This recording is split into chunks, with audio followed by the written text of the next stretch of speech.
রামলালের বয়স কম ছিল, কিন্তু দুষ্ট বুদ্ধি কম ছিল না। গ্রামের লোকে তাহাকে ভয় করিত। অত্যাচার যে তাহার কখন কোন দিক দিয়া কিভাবে দেখা দিবে সে কথা কাহারও অনুমান করিবার জো ছিল না। তাহার বৈমাত্রেয় বড় ভাই শ্যামলালকেও ঠিক শান্ত প্রকৃতির লোক বলা চলে না, কিন্তু সে লঘু অপরাধে গুরুদণ্ড করিত না। গ্রামের জমিদারি কাছারিতে সে কাজ করিত এবং নিজের জমি জমা তদারক করিত। তাহাদের অবস্থা সচ্ছল ছিল। পুকুর, বাগান, ধান জমি, 2-10 ঘর বাগদি প্রজা এবং কিছু নগদ টাকাও ছিল। শ্যামলালের পত্নী নারায়ণী যেবার প্রথম ঘর করিতে আসেন সে আজ 13 বছরের কথা। সে বছরে রামের বিধবা জননীর মৃত্যু হয়। মৃত্যুকালে তিনি 2.5 বৎসরের শিশু রাম এবং এই মস্ত সংসারটা তাহার 13 বছরের বালিকা পুত্রবধূ নারায়ণীর হাতে তুলিয়া দিয়া যান। রোববার মানে গপ্পবার।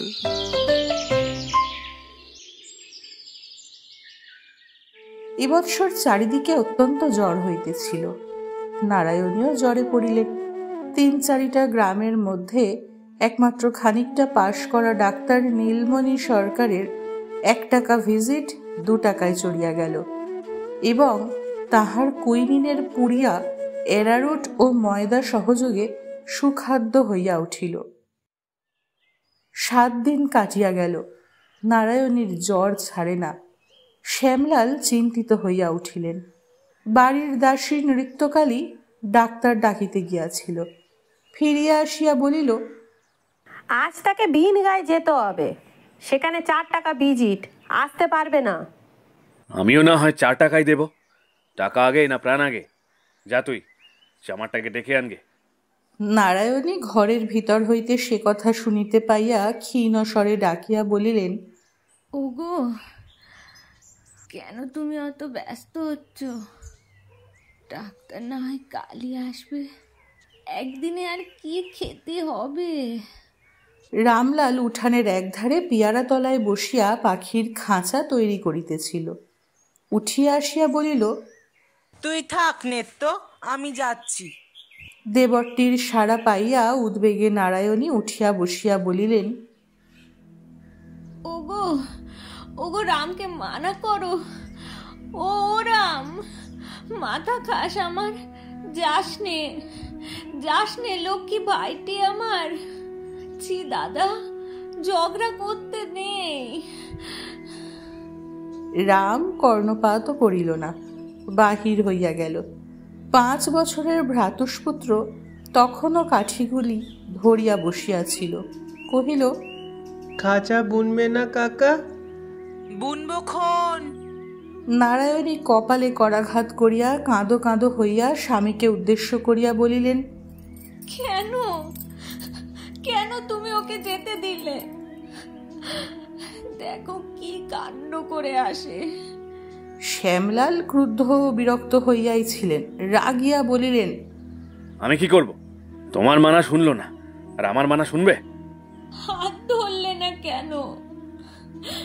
ও হতভাগার জন্যে আমার এক দণ্ড যদি বাঁচতে ইচ্ছে করে।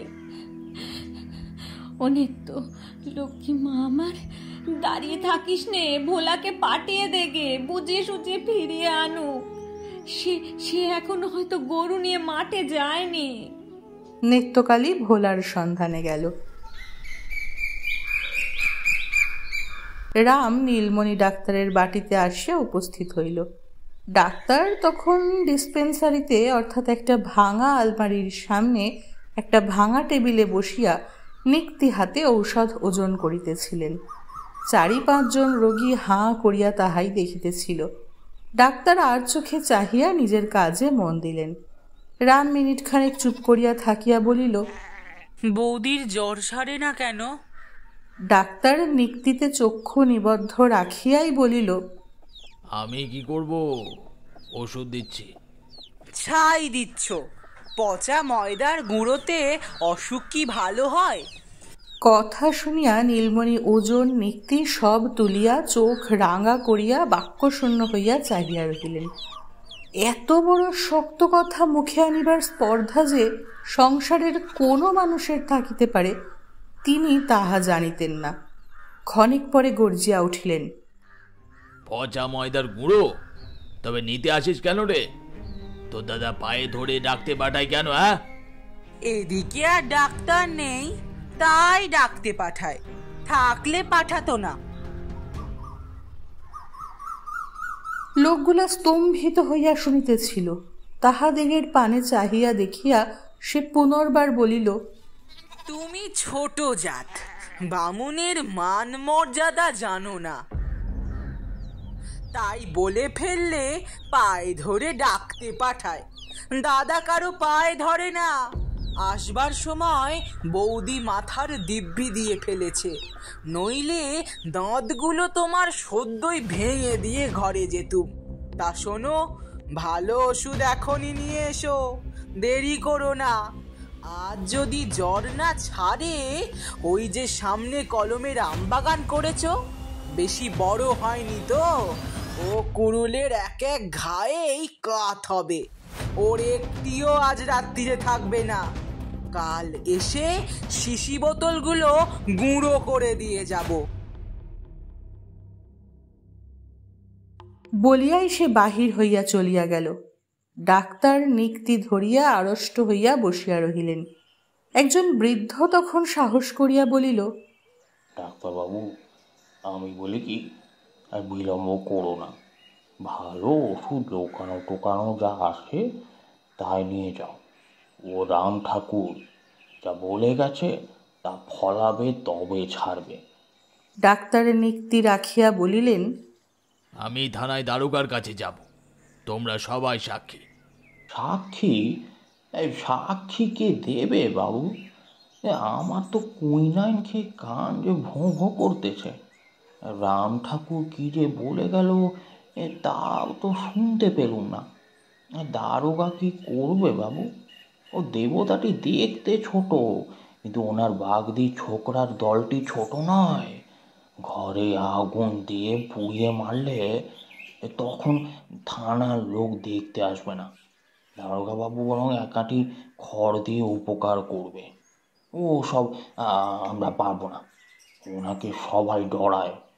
তার চেয়ে যা বলে গেছে তুমি বরং তাই করো। কি একবার হাতটা দেখো দিই আপনি, আজ দুখানা রুটি টুটি খাবো নাকি? ডাক্তার অন্তরে পড়িতেছিলেন। বুড়ার হাত দেখিবার প্রস্তাবে দাউ দাউ করিয়া জ্বলিয়া উঠিলেন। সাক্ষী দিবি না তোরা? তবে দূর হ, দূর হ এখান থেকে। আমি কারু হাত দেখতে পারবো না। মরে গেলেও কাউকে ওষুধ দেব না। দেখি দেখি তোদের কি হয়। আসলে দোষ কারো নয় ডাক্তারবাবু, উনি বড় শয়তান। ঠাকুরকে খবরটা একবার দিয়ে যেতে হবে, না হলে হয়তো বা মনে করবে থানায় যাবার মতলব আমরাই দিয়েছি। বিঘেটা বেগুন চারা লাগিয়েছি বুঝলেন, বেশ ডাগর হয়ে উঠেছে। হয়তো আজ রাত্রিরে সমস্ত উপড়ে রেখে যাবে। বাগদি ছোড়াগুলো তো রাত্রিরে ঘুমোয় না। বাবু বলি কি, থানায় না হয় আরেকদিন যেও, আজ এক শিশি ওষুধ নিয়ে গিয়ে ওনারে ঠান্ডা করে এসো। বৃদ্ধ চলিয়া গেল। আর যাহারা ছিল তাহারাও সরিয়া পড়িতে লাগিল। নীলমণি দীর্ঘ নিঃশ্বাস ফেলিয়া মানব জীবনের শেষ অভিজ্ঞতা, সংসারের সর্বোত্তম জ্ঞানের বাক্যটি আবৃত্তি করিয়া উঠিয়া বাড়ির ভিতর গেলেন। দুনিয়ার কোনো শালার ভালো করতে নেই। নারায়ণী বাহিরের দিকের জানালায় চোখ রাখিয়া ছটফট করিতেছিলেন। রাম বাড়ি ফিরিয়া আসিয়া ডাকিল, গোবিন্দ, খাঁচা ধরবি আয়। ও রাম, রাম, একবার এদিকে আয়। কঞ্চির মধ্যে সাবধানে কাঠি পড়াইতে পড়াইতে রাম বলিল, এখন না, কাজ করছি। আয় বলছি শিগগির। কাঠিগুলা নামাইয়া রাখিয়া বৌদির ঘরে গিয়া তক্তাপোষের একধারে পায়ের কাছে গিয়া বসিল রাম। ডাক্তারের সঙ্গে তোর দেখা হলো? হ্যাঁ। কি বললি তাকে? আসতে বললুম। নারায়ণী বিশ্বাস করিলেন না, জিজ্ঞেস করলেন, শুধু আসতে বললি, আর কিছু বলিসনি? রাম চুপ করিয়া রহিল। বল না, কি বলেছিস তাকে? বলবো না। এমন সময় নৃত্যকারী ঘরে ঢুকিয়া সংবাদ দিল, ডাক্তারবাবু আসছেন। নারায়ণী মোটা চাদরটা টানিয়া লইয়া পাশ ফিরিয়া শুইলেন। রাম ছুটিয়া পলাইয়া গেল। অনতিকাল পরেই ডাক্তার লইয়া শ্যামলাল ঘরে ঢুকিলেন। ডাক্তার কর্তব্যকর্ম সম্পন্ন করিয়া পরিশেষে নারায়ণীকে সম্বোধন করিয়া বলিলেন, বৌমা, জ্বর সারা না সারা কি ডাক্তারের হাতে? তোমার দেওরটি তো আমাকে 2 দিনের সময় দিয়েছে, এর মধ্যে সারে তো ভালো, আর না সারে তো আমার ঘর ধরে আগুন ধরিয়ে দেবে। নারায়ণী লজ্জায় মরিয়া গিয়া বলিলেন, ওই রকম কথা, আপনি কোনো ভয় করবেন না। লোকে বলে ওর একটা দল আছে, তাদের যে কথা সেই কাজ, তাতেই বড়ই শঙ্কা হয় মা। আমি ওষুধই দিতে পারি, প্রাণ তো দিতে পারি নে। নারায়ণী চুপ করিয়া রহিলেন।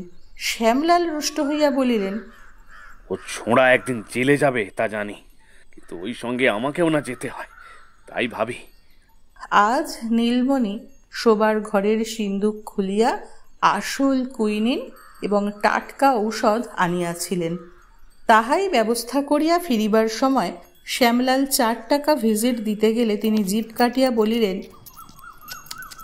আরে আমার ভিজিট তো 1 টাকা, তার বেশি আমি কোনো মতেই নিতে পারবো না, ও আমার অভ্যেসের নেই। হ্যাঁ শ্যামবাবু, টাকা 2 দিনের, কিন্তু ধর্মটা যে চিরদিনের। 2 দিন পূর্বে এইখানেই যে 1 টাকার অধিক আদায় করিয়া লইয়াছিলেন, আজ সে কথাও তিনি বিস্মৃত হইলেন। কিন্তু শ্যামলাল সমস্ত ব্যাপারটা বুঝিয়া লইলেন। যাহা হোক, নারায়ণী আরোগ্য হইয়া উঠিলেন এবং সংসার আবার পূর্বের মতো চলিতে লাগিল। মাস 2 পরে একদিন তিনি নদী হইতে স্নান করিয়া পূর্ণ কলস নামাইয়া রাখিয়াই বলিলেন, নেত্য, সে বাঁদরটা কোথায়? বাঁদরটা যে কে তাহা বাটির সকলেই জানিত। ছোটবাবু এই তো ছিল, ওই যে ওখানে ঘুড়ি তৈরি করছে। নারায়ণী দেখিতে পাইয়া ডাকিলেন, এদিকে আয় হতভাগা, এদিকে আয়, তোর জ্বালায় কি আমি গলায় দড়ি দিয়ে মরবো? রামলাল আধখানা বেলের ভিতর হইতে কাঠি দিয়া খুঁচাইয়া আঠা বাহির করিতে করিতে কাছে আসিয়া দাঁড়াইল। সাঁতরাদের 1 মাচা শশা গাছ কেটে দিয়েছিস কেন? তারা আমাকে কাটতে দেখেছে? টানা দেখেনি, আমি দেখেছি। কেন কেটেছিস বল? আমাকে বুড়ি মাগি অপমান করলে কেন?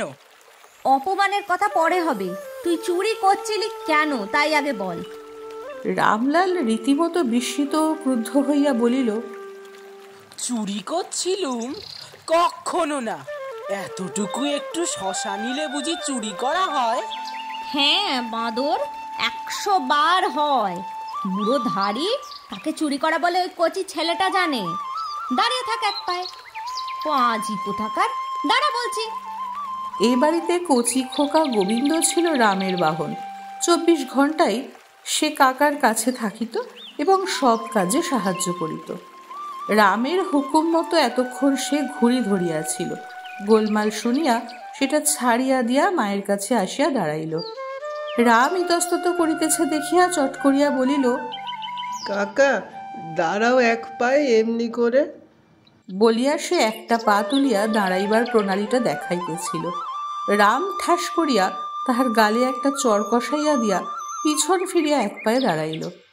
নারায়ণী হাসি চাপিয়া ছেলেকে কোলে তুলিয়া লইয়া রান্নাঘরে গিয়া ঢুকিলেন।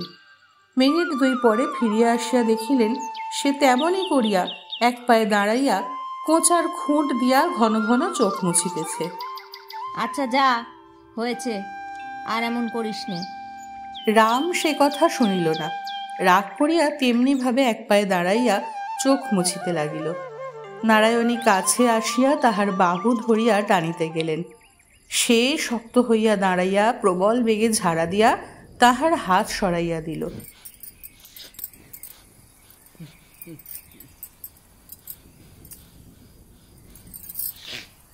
তিনি হাসিয়া আর একবার টানিবার চেষ্টা করিতেই সে পূর্বের মতো সবেগে ঝাড়া দিয়া নিজেকে মুক্ত করিয়া লইয়া এক দৌড়ে বাহিরে পলাইয়া গেল। ঘণ্টাখানেক পরে নিত্যকালী ডাকিতে আসিয়া দেখিল চণ্ডী মণ্ডপের ওধারের বারান্দায় পা ঝুলাইয়া খুঁটি ঠেস দিয়া রামচুপ করিয়া বসিয়া আছে। স্কুলের সময় হয়নি ছোট বাবু, মা ডাকছেন। রাম জবাব দিল না, যেন শুনিতেই পায় নাই, এভাবেই বসিয়া রহিল। নিত্য সামনে আসিয়া বলিল, মা চান করে খেয়ে নিতে বলেছেন। রাম চোখ রাঙাইয়া গর্জিয়া উঠিল, তুই দূর হ। কিন্তু মা কি বলেছেন শুনতে পেয়েছ? না, পাইনি। আমি নাবো না, খাবো না, কিচ্ছু করব না, তুই যা। আমি গিয়ে বলছি তাকে। বলিয়া নিত্যকালী ফিরিতে উদ্যত হইল। রাম তৎক্ষণাৎ উঠিয়া খিড়কির এঁদো পুকুরে ডুব দিয়া আসিয়া ভিজা মাথায় ভিজা কাপড়ে বসিয়া রহিল।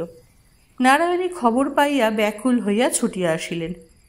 ওরে ও ভূত, ও কি করলি? ও ডোবাটায় তো ভয়ে কেউ পা ধোয় না, তো স্বচ্ছন্দে ডুব দিয়ে এলি। তিনি আঁচল দিয়া বেশ করিয়া তাহার মাথা মুছাইয়া দিয়া কাপড় ছাড়াইয়া ঘরে আনিয়া ভাত বাড়িয়া দিলেন। রাম বাড়া ভাতের সম্মুখে গোঁজ হইয়া বসিয়া রহিল। নারায়ণী তাহার মনের ভাবটা বুঝিয়া কাছে আসিয়া মাথায় হাত দিয়া বলিলেন, লক্ষ্মী ভাইটি, এবেলা তুই আপনি খা, রাত্রিরে তখন আমি খাইয়ে দেব। সে দেখ এখনো আমার রান্না শেষ হয়নি। লক্ষ্মীটি বাবা খাও। রাম তখন ভাত খাইয়া জামা পরিয়া স্কুলে চলিয়া গেল। তোমার জন্যই ওর সব রকম বদ অভ্যেস হচ্ছে মা। এত বড় ছেলেকে কোলে বসিয়ে খাইয়ে দেওয়া কি? একটু রাগ করলেই খাইয়ে দিতে হবে? ও আবার কি কথা? না হলেও খায় না যে। রাত্রিরে লোভ না দেখালে ওইখানে একবেলা ঘাড় গুজে বসে থাকতো, খেত না। না, খেত না। খিদে পেলে আপনিই খেত, এত বড় ছেলে। নারায়ণী মনে মনে অসন্তুষ্ট হইয়া বলিলেন, উফ, তোরা ওর বয়সই দেখিস। বড় হলে বুদ্ধি হলে ওর আখ নিয়ে লজ্জা হবে, তখন আর কোলে বসতে চাইবে না খাইয়ে দিতে বলবে। ভালোর জন্যই বলি মা, নইলে আমার দরকার কি? 16-17 বছর বয়স যদি ওর জ্ঞান বুদ্ধি না হয় তবে হবে কবে? নারায়ণী এবার রাগ করিলেন, বলিলেন, জ্ঞান বুদ্ধি সকল মানুষের এক সময় হয় না নিত্য। কারো বা 2 বছর আগে, কারোর 2 বছর পরে হয়। আর হোক ভালো না হোক ভালো, তোদেরই বা এত দুর্ভাবনা কেন? ওই তোমার দোষ মা। ও যে কিরকম দুষ্টু হয়ে উঠেছে তা তো নিজেও দেখতে পাচ্ছ। পাড়ার লোকে বলে ও তোমারই আদরে। পাড়ার লোকে আদরটাই দেখে, শাসনটা দেখে না। আর তুই তো পাড়ার লোক নস। সমস্ত সকালবেলাটা যে এক পায়ে দাঁড়িয়ে কাঁদলে, পচা পুকুরে ডুব দিয়ে এলো, ভগবান জানেন জ্বর হবে কি না হবে। তারপর কি বলিস উপোস করে স্কুলে পাঠিয়ে দিতে? ঘরে বাইরে আমার অত গঞ্জনা সয় না নেত্য। বলিতে বলিতে তাহার স্বর রুদ্ধ হইয়া 2 চোখ জলে ভরিয়া আসিল। আঁচল দিয়া চোখ মুছিলেন। এই কথা লইয়া কাল রাত্রে স্বামীর সঙ্গেও যে সামান্য কলহ হইয়া গিয়াছিল সে কথা নিত্য জানিত না। অত্যন্ত লজ্জিত ও দুঃখিত হইয়া বলিল, ও কি মা, কাঁদো কেন? মন্দ কথা তো আমি কিছু বলিনি। লোকে বলে তাই একটু সাবধান করে দেওয়া। নারায়ণী চোখ মুছিয়া বলিলেন, সকল মানুষকে ভগবান একরকম করে গড়েন না। ও একটু দুষ্টু বলে আমি যাত্রার কথা চুপ করে সহ্য করি, কিন্তু আদর দেবার খোটা লোকে দেয় কি বলে? তারা কি চায় আমি ওকে কেটে নদীর জলে ভাসিয়ে দিয়ে আসি? তাহলেই বোধহয় তাদের মনস্কামনা পূর্ণ হয়। কোনরূপ উত্তরের প্রতীক্ষা মাত্র না করিয়া তিনি দ্রুত পদে চলিয়া গেলেন। নিত্যকালী এতটুকু হইয়া গিয়া মনে মনে বলিতে লাগিল, জানি নে বাপু, সব বিষয়ে যে মানুষের এত বুদ্ধি, এত ধৈর্য, সে কেন এইটুকু কথা বুঝতে পারে না? আর শাসন তো ভারী। ছেলে 1 মিনিট এক পায়ে দাঁড়িয়ে কেঁদেছে তো পৃথিবীর রসাতলে গেছে। দাদার সঙ্গে বসিয়া আহার করিতে রাম একেবারে পছন্দ করিত না। আজ রাত্রে ইচ্ছা করিয়াই নারায়ণী 2 ভাইয়ের খাবার পাশাপাশি দিয়া অদূরে বসিয়াছিলেন। রাম ঘরে ঢুকিয়াই লাফাইয়া উঠিল। যাও, আমি খাবো না, কিছুতেই খাবো না। তবে সোগে যা। তাহার গম্ভীর কণ্ঠস্বরে রামের লাফানি বন্ধ হইল, কিন্তু সে খাইতে বসিল না, চুপ করিয়া দাঁড়াইয়া রহিল। রান্নাঘরে আর একটা দরজা দিয়া শ্যামলাল ঘরে ঢুকিতেই রাম ঝড়ের মতো বাহির হইয়া গেল। শ্যামলাল ধীরে সুস্থে খাইতে বসিয়া বলিলেন, রেমো, খেলে না যে? ও আমার সঙ্গে খাবে। আহার শেষ করিয়া শ্যামলাল চলিয়া যাইবা মাত্রই রাম 1 মুঠো ছাই লইয়া ঘরে ঢুকিয়া বলিল, আমি কাউকে খেতে দেব না, সকলের পাতে ছাই দিয়ে দেব। দি। নারায়ণী মুখ তুলিয়া বলিলেন, দিয়ে একবার মজা দেখ না। রাম ছাই মুঠা হাতে করিয়া সুর বদলাইয়া বলিল, ভারী মজা। সকালবেলা আমাকে ঠকিয়ে ভাত খাইয়ে দিয়ে এখন মজা দেখো না। তুই খেলি কেন? তুমি যে বললে রাত্রিরে। বুড়ো খোকা, পরের হাতে খেতে তোর লজ্জা করে না? পরের হাতে কোথায়, তুমি যে বললে। নারায়ণী আর তর্ক না করিয়া বলিলেন, আচ্ছা যা, ছাই ফেলে দিয়ে হাত ধুয়ে আয়, কিন্তু আর যদি কোনোদিন খেতে চাস। খাওয়ানো তখনও শেষ হয় নাই। নিত্যকালী বিনা প্রয়োজনে একবার দরজায় সম্মুখ দিয়া ভিতরে দৃষ্টি নিক্ষেপ করিয়া ওদিকের বারান্দায় চলিয়া গেল। নারায়ণী দেখিয়া বলিলেন, রাম, কখনো কি একটু শান্ত হবি না ভাই? ভগবান কোনোদিনও কি তোর একটু সুমতি দেবেন না? লোকের কথা আমি যে আর সহ্য করতে পারি নে। রাম মুখের ভাত গিলিয়া লইয়া বলিল, কে লোক, তার নাম বলো। ব্যাস, কে লোক, ওকে এখন তার নাম বলে দাও। কিন্তু মাস কয়েক পরে সত্যই নারায়ণীর অসহ্য হইয়া উঠিল।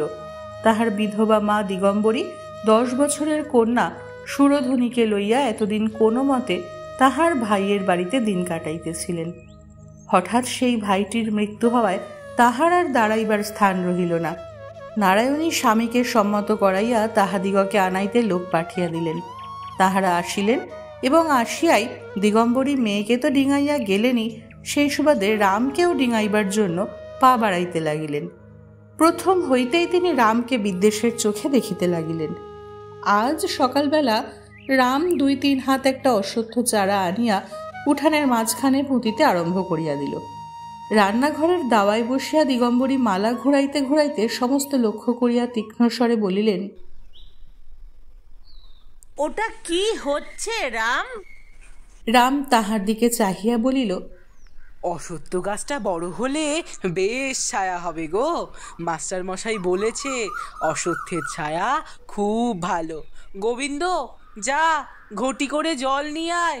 ভোলা, মোটা দেখে একটা বাঁশ কেটে আন, বেড়া দিতে হবে, নইলে গরু বাছুর খেয়ে ফেলবে। দিগম্বরী হাড়ে হাড়ে জ্বলিয়া গিয়া বলিলেন, উঠোনের মাঝখানে অসত্য গাছ? এমন সৃষ্টি ছাড়া কাণ্ড কখনো বাপের বয়সে দেখিনি বাবা। রাম সে কথার কর্ণপাতও করিল না। গোবিন্দ তাহার সামর্থ্য অনুযায়ী একটি ছোট ঘটি করিয়া জল আনিয়া উপস্থিত করিয়াছিল। রাম তাহার হাত হইতে ঘটিটি লইয়া সস্নেহে হাসিয়া বলিল, এইটুকু জলে কি হবে রে পাগলা, তুই বরং দাঁড়া এইখানে, আমি জল আনি গে। তাহার পর ঘড়া ঘড়া জল ঢালিয়া সমস্ত উঠানটা কাদা করিয়া রাম যখন গাছ পোতা শেষ করিয়াছে, তখন নারায়ণী নদী হইতে স্নান করিয়া ফিরিয়া আসিলেন। দিগম্বরী এতক্ষণ তুষের আগুনে দগ্ধ হইতেছিলেন, কারণ তাহার চোখের সম্মুখেই এই হিতকর বিরাট অনুষ্ঠানটি আরম্ভ হইয়া প্রায় সমাধা হইয়া উঠিয়াছিল। তিনি মেয়েকে দেখিতে পাইয়াই চিৎকার করিয়া উঠিলেন, দেখ নারানী, যে দেখ রে, তোর দেওরের কাণ্ডটা একবার দেখ। উঠোনের মাঝখানে অসত্য গাছ পুঁতে বলে কিনা ছায়া হবে। নারায়ণী চাহিয়া দেখিলেন সত্যই একরাশ বাঁশ ও কঞ্চি টানিয়া আনিয়া ভোলা উঠানে ঢুকিতেছে। ভোলা রামের প্রায় সমবয়সী। নারায়ণী হাসিতে লাগিলেন। ওদিকে মায়ের ক্রুদ্ধ ব্যস্ত ভাব, এদিকে রামের পাগলামি, সমস্ত জিনিসটাই তাহার কাছে পরম হাস্যকর ব্যাপার বলিয়া ঠেকিল। ও কি উঠোনের মাঝখানে অশ্বত্থ গাছ কি হবে রে? কি হবে কি বৌদি, কেমন চমৎকার ঠান্ডা ছায়া হবে বলো তো। আর এই যে ছোট ডালটি দেখছো, উটি বড় হলে, এই গোবিন্দ আঙুল দেখাস নে, বড় হলে গোবিন্দর জন্যে একটা দোলা টাঙিয়ে দেব। ভোলা, একটা উঁচু করে বেড়া দিতে হবে, নইলে কালি গলা বাড়িয়ে খেয়ে নেবে। দে কাটারিখানা আমার হাতে দে, তুই পারবি নে। খটখট ঠকঠক করিয়া বাঁশ কাটা শুরু হইয়া গেল। নারায়ণী হাসিতে হাসিতে কক্ষস্থিত পূর্ণ কলস রান্নাঘরে রাখিয়া দিতা চলিয়া গেলেন। রাগে দিগম্বরীর চোখ জ্বলিতে লাগিল। মেয়ের দিকে ক্রুদ্ধ দৃষ্টি নিক্ষেপ করিয়া বলিলেন, তুই যে তবে কিচ্ছু বললি রে, ওইখানে তবে অশ্বত্থ গাছ হোক। মা, ব্যস্ত হচ্ছ কেন? কত বড় গাছ কখনো হয়? ওর কি শেকড় বাকড় আছে যে ঘড়া ঘড়া জল ঢাললেই বাঁচবে? ও তো কালই শুকিয়ে যাবে। দিগম্বরী কিছুমাত্র শান্ত না হইয়া বলিলেন, শুকুবে না ছাই হবে? ভালো চাষ তো উপরে ফেলে দেগা। বাপ রে, তাহলে তো আর কারো রক্ষে থাকবে না। কেন, বাড়ি কি ওর একলার যে মনে করলেই উঠোনের মাঝখানে একটা অশ্বত্থ গাছ পুঁতে দেবে?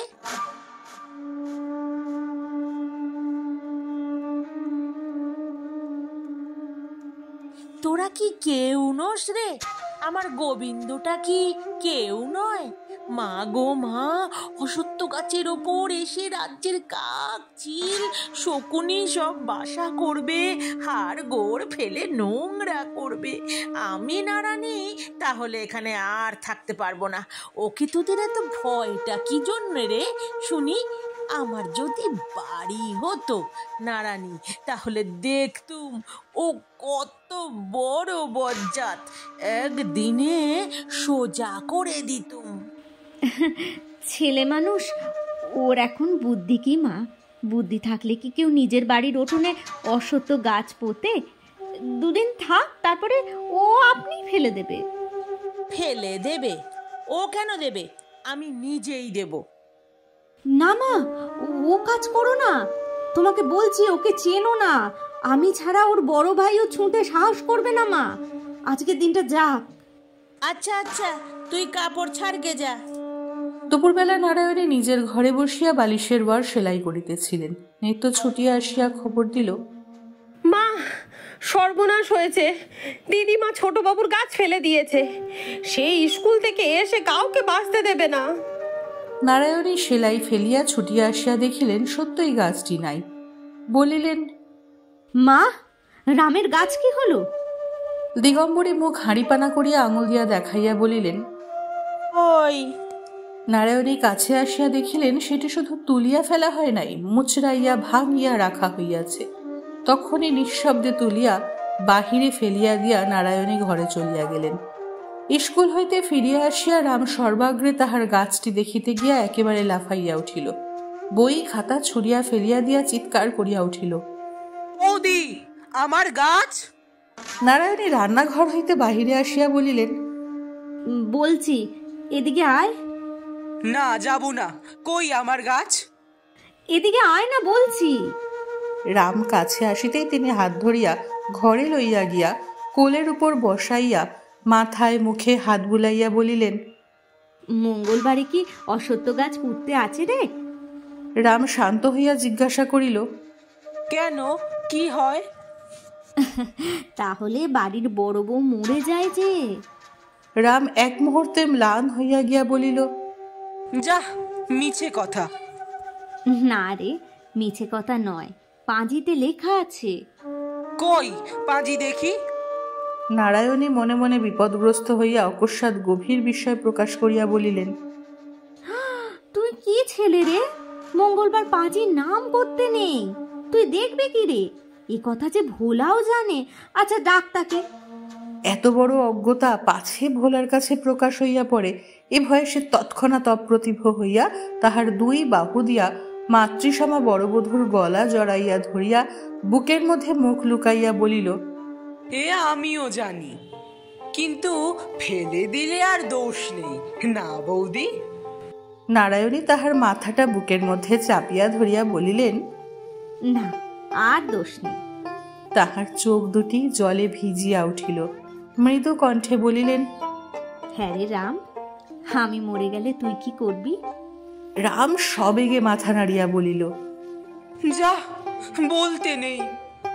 নারায়ণী অলক্ষে চোখের জল মুছিয়া ফেলিয়া বলিলেন, বুড়ো হলুম, মরবো না রে। এবারে রাম পরিহাস বুঝিতে পারিয়া মুখ তুলিয়া সহাস্যে বলিল, তুমি বুড়ো বুঝি? একটি দাঁতও পড়েনি, একটি চুলও পাকেনি। চুল না পাকতেই আমি নদীর জলে একদিন ডুবে মরবো, নাইতে যাব আর ফিরে আসবো না। কেন বৌদি? তোর জ্বালায় আমার মাকে তুই দেখতে পারিস নে, দিন রাত ঝগড়া করিস। সেই দিন তোরা টের পাবি, যেদিন আমি আর ফিরবো না। কথাটা রাম বিশ্বাস করিল না বটে, তথাপি মনে মনে শঙ্কিত হইয়া বলিল, আচ্ছা, আমি আর কিচ্ছু বলবো না, কিন্তু ও কেন আমাকে অমন করে বলে? বললেই বা, উনি আমার মা, তোরও তো গুরুজন। আমাকে যেমন তুই ভালোবাসিস, ওকেও তেমন ভালোবাসবি। বল, বাসবি? রাম আবার বৌদিদির মুখের মধ্যে মুখ লুকাইল। এইখানে মুখ রাখিয়া সে এই দীর্ঘ 13 বৎসর বাড়িয়া উঠিয়াছে। কেমন করিয়া সে এত বড় মিথ্যা কথা মুখে আনিবে? এই যে তাহার পক্ষে একেবারেই অসাধ্য। মুখ লুকালে কি হবে বল? ঠিক এই সময় দিগম্বরী দেখা দিলেন। কণ্ঠস্বরে মধু ঢালিয়া দিয়া বলিলেন, আরে নারানী, কাজকর্ম নেই তোর? দেওরকে নিয়ে সোহাগ হচ্ছে, নিজের ছেলেটা যে ওদিকে সারা হয়ে গেল। রাম তৎক্ষণাৎ মুখ তুলিয়া চাহিল। তাহার চোখ দুটা হিংস্র সাপদের ন্যায় জ্বলিয়া উঠিল। নারায়ণী জোর করিয়া তাহার মুখ বুকের উপর টানিয়া লইয়া মাকে বলিলেন, ছেলেটা সারা হয়ে গেল কিসে?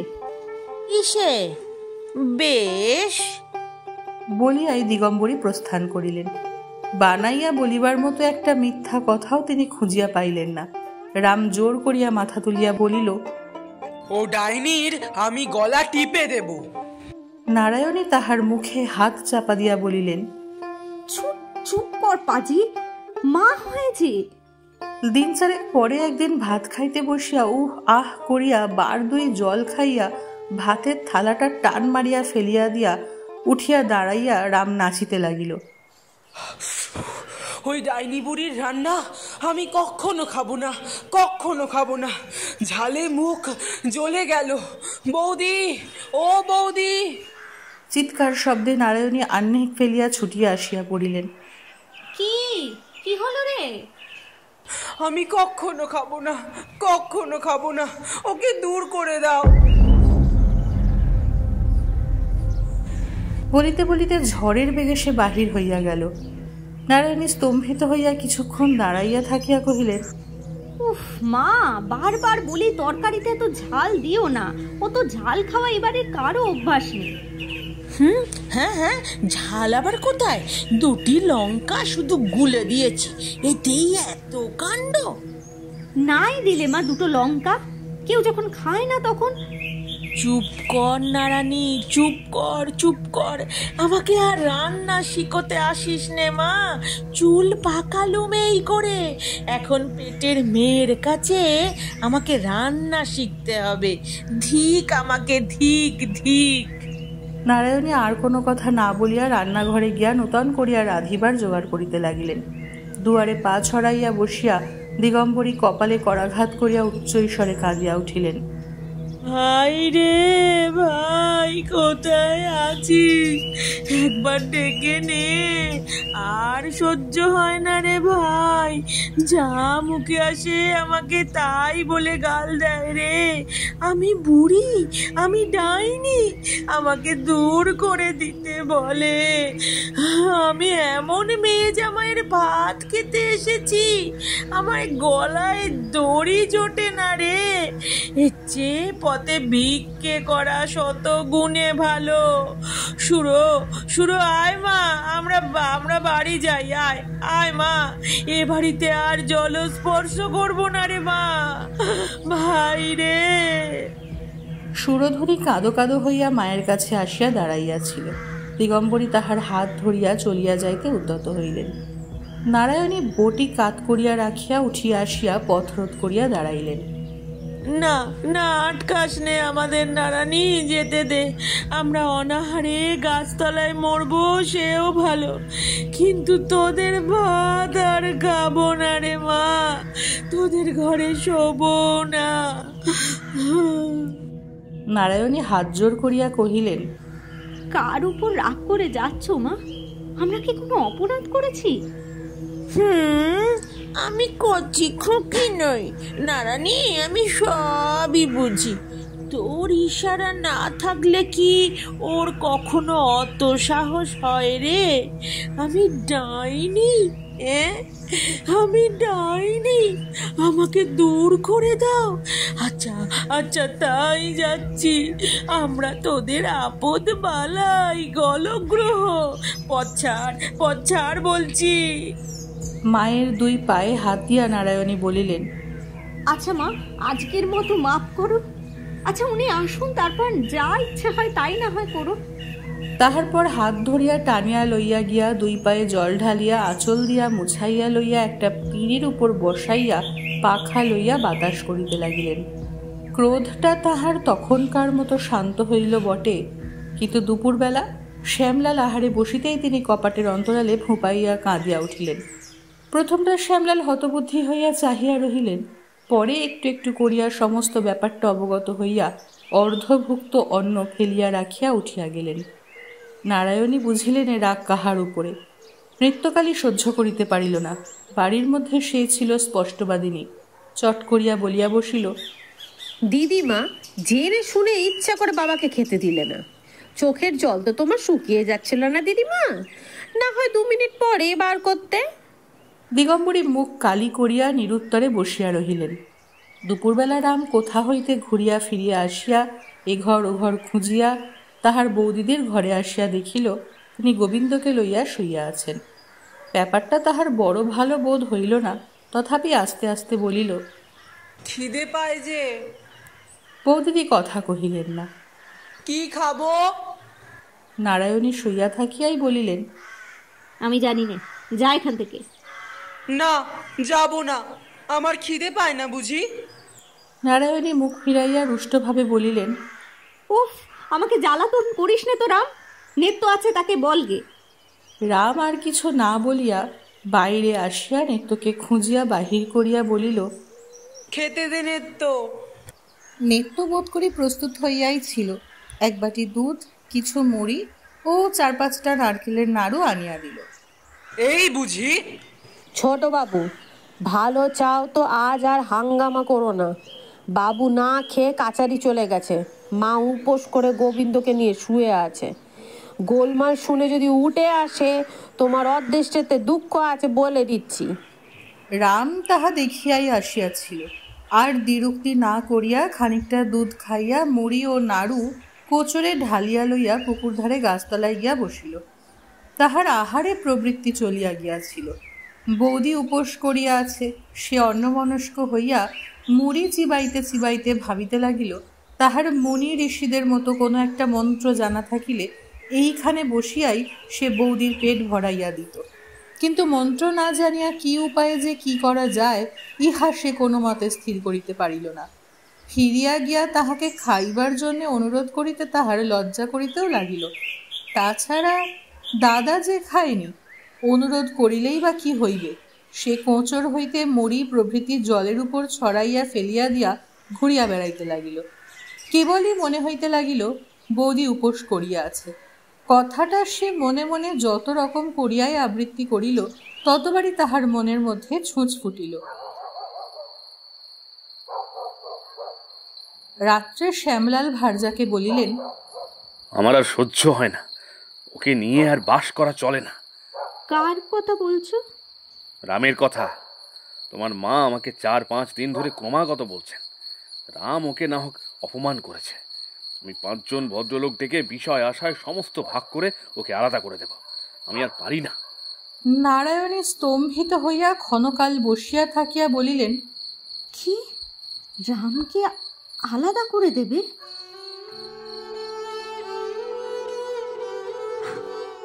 ও কথা মুখেও এলো না। ও তো দুধের ছেলে, বিষয় আশয় নিয়ে ও কি করবে শুনি?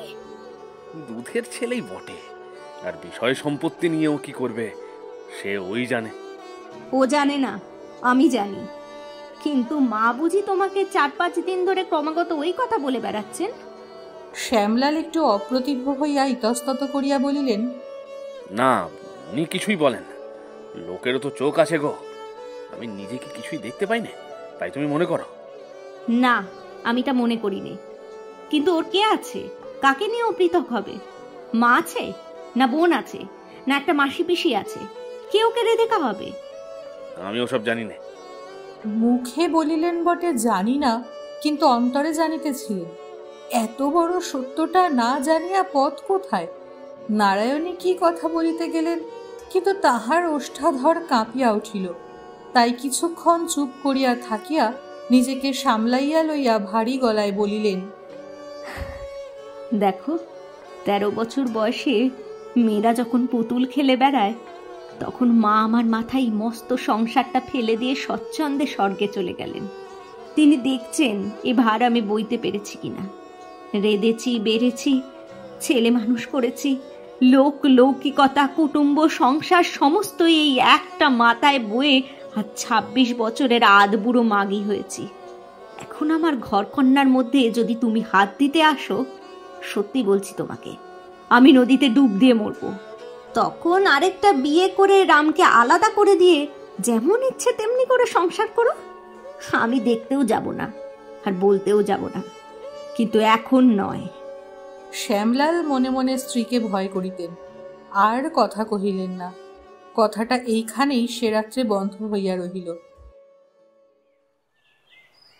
পরদিন নারায়ণী রামকে কাছে বসাইয়া গভীর স্নেহে গায়ে হাত বুলাইয়া বলিলেন, রাম, তোর এখানে থেকে আর কাজ নেই ভাই, তুই আলাদা কোথাও থাকবে, যা, পারবি না থাকতে?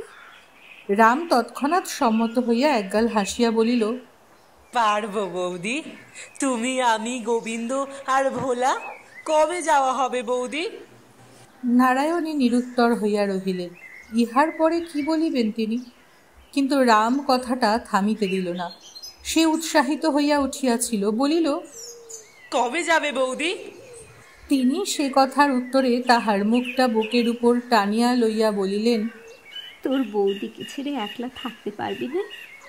না। আর বৌদি যদি মরে যায়? যা। জানো, এখন বৌদির কথা শুনিস না তো, তখন দেখতে পাবি। কখন শুনিস তাই বল? কতদিন বলেছি তুই মাকে এমনভাবে অপমান করিস নে, তবু তুই তাকে অপমান করতে ছাড়বি না। কালও করেছিস। এবার আমি যেখানে 2 চোখ যায় চলে যাব। আমিও সঙ্গে যাব। তুই কি টের পাবি কখন যাব? আমি লুকিয়ে চলে যাব। আর গোবিন্দ? সে তোর কাছে থাকবে, তুই মানুষ করবি। আমি পারবো না বৌদি। তোকে পারতেই হবে। রাম তখন সমস্ত কথাটা অবিশ্বাস করিয়া হো হো করিয়া হাসিয়া বলিল, সব মিছে কথা, তুমি কোথাও যাবে না। মিছে নয় রে, সত্যি। দেখিস আমি চলে যাব। আর যদি তোমার সব কথা শুনি তাহলে? তাহলে যাব না। তোকে আর গোবিন্দকে মানুষ করতে হবে না। আচ্ছা, আজ থেকে তুমি দেখো। 8-10 দিন বেশ নিরুপদ্রবে কাটিল। দিগম্বরী যে কটাক্ষ করিতেন না তাহা নহে, কিন্তু রাম রাগ করিত না। বৌদিদের সেদিনকার কথা ঠিক বিশ্বাস না করিলেও তাহার ভয় হইয়া গিয়াছিল। কিন্তু ভগবান বিরূপ আবার দুর্ঘটনা ঘটিল। আজ দিগম্বরী তাহার পিতৃদেবের উদ্দেশ্যে 12টি ব্রাহ্মণ ভোজনের সংকল্প করিয়াছিলেন। পিতার প্রেতাত্মা এতদিন ছেলের বাড়িতে চুপ করিয়াছিল, এখন নাত জামাইয়ের বাড়িতে যাতায়াত করিতে লাগিল। অবশ্য স্বপ্নে, তবু তাহাকে সন্তুষ্ট করা চাইত। সকালবেলা রাম আঁক কষিতেছিল। ভোলা আসিয়া চুপি চুপি খবর দিয়া গেল। দা ঠাকুর, ভগা বাগদি তোমার কার্তিক গণেশকে চাপাবার জন্য জাল এনেছে, দেখবে এসো। একটু বুঝাইয়া বলি, বহুদিনের পুরাতন গোটা দুই খুব বড় গোছের রুই মাছ ঘাটের কাছে সর্বদাই ঘুরিয়া বেড়াইত। মানুষজনকে সে দুটো আদৌ ভয় করিত না। রাম বলিত এরা তার পোষা মাছ এবং নাম দিয়াছিল কার্তিক গণেশ। এই পাড়ায় এমন কেহ ছিল না যে ব্যক্তি কার্তিক গণেশের অসাধারণ রূপগুণের বিবরণ রামের কাছে শোনে নাই এবং তাহার অনুরোধে একবার দেখিতে আসে নাই। কি যে তাহাদের বিশেষত্ব তাহা কেবল সেই জানিত, এবং কে কার্তিক কে গণেশ শুধু সেই চিনিত। ভোলাও সবসময় ঠাহর করিতে পারিত না বলিয়া রামের কাছে কানমলা খাইত। নারায়ণী হাসিয়া বলিতেন, রামের কার্তিক গণেশ কাজে লাগবে আমার শ্রাদ্ধের সময়। ভোলার খবরটা রামকে কিছুমাত্র বিচলিত করিল না। সে স্লেটের উপর ঝুঁকিয়া পড়িয়া বলিল, একবার চেপে মজা দেখুক না, জাল ছিঁড়ে তারা বেরিয়ে যাবে। না দা ঠাকুর, আমাদের জাল নয়, ভগা জেলেদের মোটা জাল চেয়ে এনেছে, সে ছিঁড়বে না। রাম স্লেট রাখিয়া বলিল, বল তো দেখি। পুকুর ধারে আসিয়া দেখিল তাহার কার্তিক গণেশের বিরুদ্ধে সত্যই ষড়যন্ত্র চলিতেছে। ভগা ঘাটের কাছে জলে কতকগুলা মুড়ি ভাসাইয়া দিয়া জাল উদ্যত করিয়া প্রস্তুত হইয়া আছে। রাম আসিয়া তাহাকে একটা ধাক্কা মারিয়া বলিল, হত ভাগা, মুড়ি দিয়ে আমার মাছ ডাকছ? বড় বাবু হুকুম দিয়ে গিয়েছেন যে অন্য মাছ আর পাওয়া গেল না দা ঠাকুর। রাম তাহার হাত হইতে জাল ছিনাইয়া লইয়া টান মারিয়া ফেলিয়া বলিল, যা দূর হ। ভগা জাল তুলিয়া লইয়া আস্তে আস্তে চলিয়া গেল। রাম ফিরিয়া আসিয়া পুনর্বার স্লেট পেন্সিল লইয়া বসিল। সে কাহার উপর রাগ করিবে না প্রতিজ্ঞা করিয়াছিল। দিগম্বরী আজ সকাল সকাল আহ্নিক সারিয়া লইতেছিলেন। নিত্য আসিয়া খবর দিল, মাছ পাওয়া গেল না দিদিমা, ছোটবাবু ভগা বাগদিকে মেরে ধরে হাঁকিয়ে দিয়েছেন। এই মাছ দুইটার উপর দিগম্বরীর লুব্ধ দৃষ্টি ছিল। বড় রুই মাছের মুড়ার সম্বন্ধে বিধবার মনের ভাব অনুমান করিতে নাই। সুতরাং লোভ তাহার ঠিক নিজের জন্য নয় বটে, কিন্তু নিজের কোনো একটা কাজে স্বহস্তে রাঁধিয়া সৎ ব্রাহ্মণের পাতে দিয়া পুণ্য ও খ্যাতি অর্জন করিবার বাসনা অনেক দিন হইতে তিনি মনে মনে পোষণ করিতেছিলেন। কাল জামাইয়ের মত লইয়া অর্থাৎ কার্তিক গণেশ সম্বন্ধে আভাস মাত্র না দিয়া জেলেদের মোটা জাল চাহিয়া আনাইয়া প্রজা ভগা বাগদিকে 4 আনা বকশিস কবুল করিয়া সমস্ত আয়োজন একরূপ সম্পূর্ণ করিয়া রাখিয়াছিলেন। আজ সকালেও সে দুইটা প্রাণীকে ঘাটের কাছে ঘুরিতে ফিরিতে দেখিয়া আসিয়া নিশ্চিন্ত হৃষ্ট চিত্তে জপ বসিয়াছিলেন। এমন সময় এরূপ দুঃসংবাদ তাহাকে হিতাহিত জ্ঞান শূন্য করিয়া তুলিল। তাহার দাঁত কিরমির করা অভ্যাস ছিল। তিনি অকস্মাৎ দাঁতে দাঁত ঘষিয়া গলার মালাটা উঁচু করিয়া ধরিয়া বলিয়া উঠিলেন, ওরে কি সত্তর আমার, কবে ছোড়া মরবে যে আমার হাড়ে বাতাস লাগবে। হ্যাঁ, বাসি মুখে এখনো জল দিইনি ঠাকুর, যদি সত্যি হও যেন তে রাত্রিরও না পোহায়। কাছে বসিয়া নারায়ণী তরকারি কুটিতেছিলেন। তিনি বিদ্যুৎ বেগে উঠিয়া দাঁড়াইয়া চেঁচাইয়া উঠিলেন, মা! শুনিয়াছি সন্তানের মুখে মাতৃ সম্বোধনের তুলনা নাই। নারায়ণীর মুখে মাতৃ সম্বোধনের আজ বোধ করি তুলনা ছিল না। ওই এক অক্ষরের ডাকে দিগম্বরীর বুকের রক্ত হিম হইয়া গেল। কিন্তু নারায়ণীও আর কিছুই বলিতে পারিলেন না। দেখিতে দেখিতে তাহার 2 গণ্ড বাহিয়া টপ টপ করিয়া জল ঝরিয়া পড়িতে লাগিল। ক্ষণেক পরে চোখ মুছিয়া রাম যেখানে পড়া তৈরি করিতেছিল সেইখানেই আসিয়া দাঁড়াইলেন। কঠোর স্বরে প্রশ্ন করিলেন, তুই ভগা বাগদিকে মেরে ধরে হাঁকিয়ে দিয়েছিস? রাম চমকাইয়া স্লেট হইতে মুখ তুলিয়া এক মুহূর্ত তাহার মুখের পানে চাহিয়া দেখিল এবং জবাব দিবার লেশ মাত্র চেষ্টা না করিয়া ওদিকের দরজা দিয়া ঊর্ধ্বশ্বাসে পলায়ন করিল। নারায়ণী ভিতরের কথা জানিতে পারিলেন না। ফিরিয়া আসিয়া ভগা বাগদিকে ডাকাইয়া আনিলেন এবং মাছ ধরিয়া আনিতে হুকুম দিলেন। হুকুম পাইয়া ভগা জাল লইয়া গেল এবং অবিলম্বে এক প্রকাণ্ড রুই ঘাড়ে করিয়া ধরাস করিয়া উঠানের মাঝখানে ফেলিয়া দিল। রান্নাঘরের দরজায় দাঁড়াইয়া মাছ দেখিয়া নারায়ণী শিহরিয়া উঠিলেন, শঙ্কিত হইয়া কহিলেন, ওরে, একে ঘাটে ধরিসনি তো? কি রামের কার্তিক গণেশ নয় তো? ভগা এত শীঘ্র এত বড় মাছ আনিতে পারিয়া বাহাদুরি করিয়া বলিল, একে মা ঠাকুরন, এই যে ঘেঁটো রুই, বড় জবর রুই। দিগম্বরীকে আঙুল দিয়া দেখাইয়া বলিল, মা ঠাকুরন এই নাড়াই ধরতে বলে দিচ্ছিল। নারায়ণী স্তম্ভিত হইয়া দাঁড়াইয়া রহিলেন। নৃত্যকালী যদিও রামের উপরে খুব সদয় নহে, তবুও মাছ দেখিয়া সে রাগিয়া উঠিল। দিগম্বরীকে বলিল, আচ্ছা দিদিমা, পাড়ার লোকে জানে ছোটবাবুর কার্তিক গণেশের কথা, তুমি কি বলে এ মাছ ধরতে বলে দিলে? 2-3টে পুকুরে কি আর মাছ ছিল না? 10টা লোকে খাবে, তাই একটা আধমনি মাছই বা কি হবে? লুকিয়ে ফেলো একে, কোথায় গেছে তিনি, এক্ষুনি এসে পড়বে। জানি না বাবু, অত শত একটা মাছ ধরেছে তো 7 গোষ্ঠী মিলে করছে কি দেখো না। একে লুকিয়ে ফেলবি, বামুন খাবে না? তোমার বামুন খাবে 2-2-2:30টার সময়, 1:30 সময় আছে। ছোটবাবু আগে স্কুল যাক, না হলে আজ আর কেউ বাঁচবে না। ও মা, ভোলা এই যে দাঁড়িয়েছিল, সে গেল কোথায়? সে বুঝি খবর দিতে ছুটেছে। যা হয় করো মা, আর দাঁড়িয়ে থেকো না।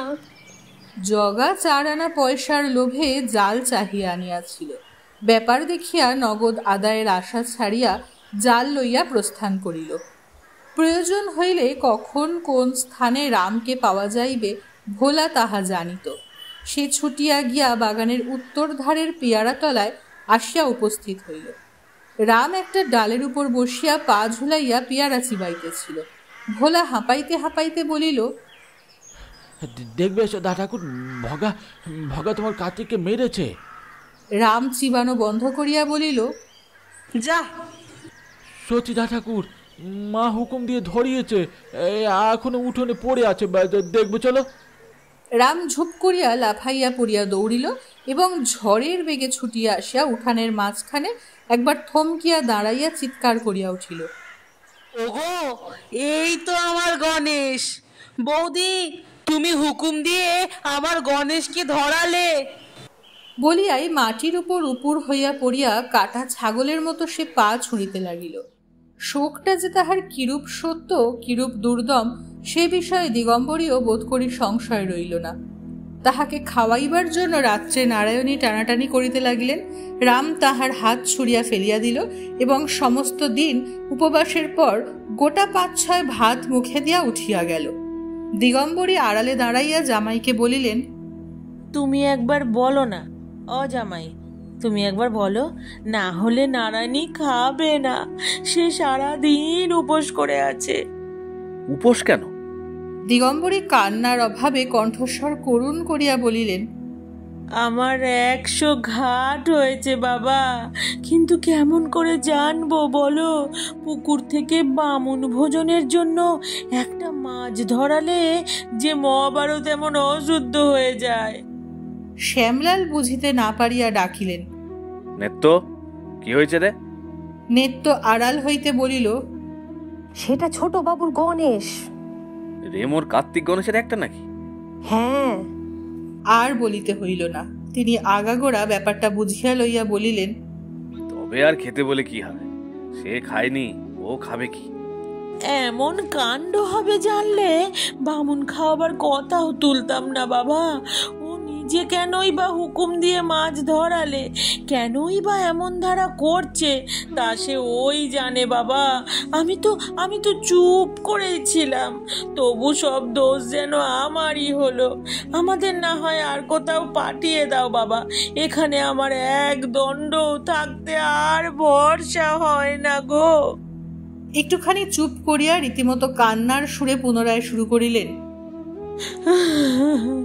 কপাল আমার এমন করে যদি নাই পড়বে, তবে অমন ভাই বা মরবে কেন? আর আমাকেই বা লাতি ঝাঁটা খেয়ে এইখানে পড়ে থাকতে হবে কেন বাবা? আমরা সত্যি নিতান্ত নিরুপায়। তাই তাই হাত জোর করে বলছি বাবা, আমাদের একটা কিছু উপায় তোমাকে করে দিতেই হবে। শ্যামলাল ব্যস্ত হইয়া উঠিলেন, কিন্তু হ্যাঁ না কিছুই বলিতে পারিলেন না। নারায়ণী আড়ালে দাঁড়াইয়া নিজের মায়ের এই নির্লজ্জ ঠকামোর লজ্জায় মরমে মরিয়া যাইতে লাগিলেন। তিনি ফিরিয়া আসিয়া রামের রুদ্ধ দরজায় ঘা দিয়া ডাকিলেন, লক্ষ্মী মানিক আমার, একটু দরজাটা খোল, দরটা একবার খুলে দে। রাম জাগিয়া ছিল, সাড়া দিল না। ওঠ, দর খোল। না, খুলবো না, তুমি যাও, তোমরা সবাই আমার শত্রুর। আচ্ছা তাই, তুই দর খোল। না না না, আমি খুলবো না। সত্যই সে রাত্রে কপাট খুলিল না। শ্যামলাল ঘরের ভিতর হইতে সমস্ত শুনিতে পাইতেছিলেন। নারায়ণী ঘরে আসিতেই বলিলেন, হয় একটা উপায় করো, না হয় যেখানে ইচ্ছে আমি চলে যাব। এত হাঙ্গামা আমার বরদাস্ত হয় না। নারায়ণী নিরুত্তর হইয়া ভাবিতে লাগিলেন। তাহার পর 2-3 দিন কাটিয়া গেলেও যখন রামের রাগ পড়িতে চাহিল না, তখন নারায়ণী ভিতরে ভিতরে ক্ষুব্ধ ও বিরক্ত হইয়া উঠিতে লাগিলেন। আজ সন্ধ্যা হয়, তবুও সে স্কুল হইতে ফিরিল না দেখিয়া নারায়ণী উৎকণ্ঠিত ক্রোধে অধীর হইয়া উঠিতেছিলেন। এমন সময় দিগম্বরী নদী হইতে গা ধুইয়া সংসারের সংবাদ লইয়া রামের মঙ্গল কামনা করিয়া বড় মেয়ের সৃষ্টি ছাড়া মতিবুদ্ধির অবশ্যম্ভাবী ফলাফল প্রতিবেশিনীদের কাছে ঘোষণা করিয়া শোকে তাপে অসময়ে অল্প বয়সে নিজের মাথার চুল পাকিবার কারণ দর্শাইয়া নিজেকে বড় মেয়ে নারায়ণীর প্রায় সমবয়সী বলিয়া প্রচার করিয়া ভাইয়ের সংসারে কিরূপ সর্বময়ী ছিলেন তাহার বিশ্বাসযোগ্য ইতিহাস বলিয়া ধীরে সুস্থে বাড়ি ফিরিতেছিলেন। এমন সময় পথিমধ্যে এক কাণ্ড শুনিয়া তিনি যেন বাতাসে উড়িতে উড়িতে বাড়ি আসিয়া পৌঁছিলেন। উঠানে পা দিয়াই উচ্চ কণ্ঠে বলিয়া উঠিলেন, কি রে নারানী, তোর গুণধর দেওরের কাণ্ডটা শুনেছিস? নারায়ণী ভয়ে বিবর্ণ হইয়া গিয়া বলিলেন, কি কাণ্ড? তারা সব থানায় গেছে, যাবেই তো। যে বজ্জাত ছেলে বাবা, এমনটা সৎ জন্মে দেখিনি, এখন জেলে জানা। তাহার চোখে মুখে আহ্লাদ যেন উছলিয়া পড়িতে লাগিল। নারায়ণী সে কথার জবাব না দিয়া ডাকিলেন, নিত্য, রাম এখনো এলো না কেন রে? একবার ভোলাকে পাঠিয়ে দে তো, খুঁজে আনুক। আমি তো সমস্ত ঘটনাটাই শুনে এলুম।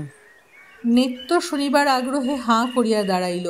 নারায়ণী তাড়া দিয়া উঠিলেন, কি রে, দাঁড়িয়ে থাকলি যে? কথা কানে গেল না বুঝি? ব্যস্ত হইয়া নিত্য চলিয়া গেল।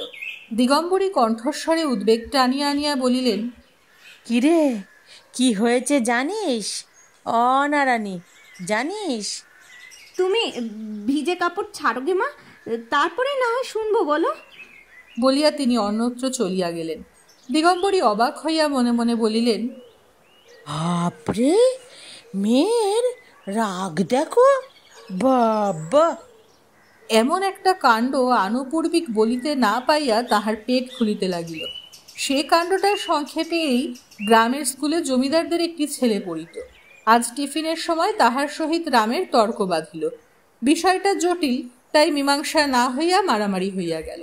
জমিদারদের ছেলে বলিয়াছিল, শাস্ত্রে লেখা আছে শ্মশানকালী রক্ষাকালীর চেয়ে অধিক জাগ্রত, কেননা শ্মশানকালীর জীব বড়। না, শ্মশানকালীর জীব একটু চওড়া বটে, কিন্তু অত বড় নয়, অমন রাঙাও নয়। কিছুদিন পূর্বে পাড়ায় চাঁদা করিয়া রক্ষাকালীর পূজা হইয়াছিল। সেই স্মৃতি রামের মনে উজ্জ্বল ছিল। জমিদারদের ছেলে রামের কথা অস্বীকার করিয়া নিজের করতল তুলিয়া ধরিয়া বলিল, রক্ষাকালীর জীব তো এতটুকু। কি অতটুকু? কখনো না, এই এত বড়। অতটুকু জীব হলে কি কখনো পৃথিবী রক্ষা করতে পারে? পৃথিবী রক্ষা করে বলেই তো রক্ষাকালী নাম।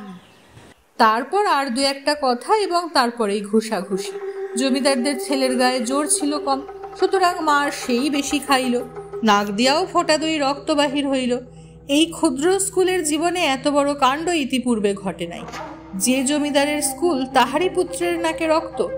অতএব হেডমাস্টার নিজে স্কুল বন্ধ করিয়া ছেলেটিকে লইয়া দরবার করিতে ছুটিলেন। বলা বাহুল্য রামলাল বহু পূর্বেই অন্তর্ধান হইয়াছিল। ভোলা ফিরিয়া আসিয়া বলিল, দা ঠাকুরকে পাওয়া গেল না। অনতিকাল পরে শ্যামলাল মুখ কালি করিয়া বাড়ি আসিলেন। উঠানে দাঁড়াইয়া বলিলেন, ওগো শুনছ, গ্রাম থেকে বাসা উঠাতে হলো দেখছি। চাকরি করে 2 পয়সা ঘরে আনছিলুম, তাও বোধ হয় করি এবার ঘুষল।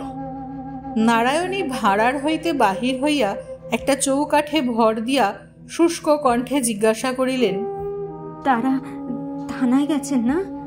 বাবু শিবতুল্য লোক, তাই মাপ করেছেন, কিন্তু আরো 5 জন আছে তো। 3 দিন একটা নতুন ফ্যাসাদ তৈরি হলে কি করে গ্রামে বাস করি বল? রাম কই? সে তো এখনো আসেনি, বোধ করি ভয়ে পালিয়েছে। পালালেও তার সঙ্গে আর সম্পর্ক নেই, না পালালেও নেই।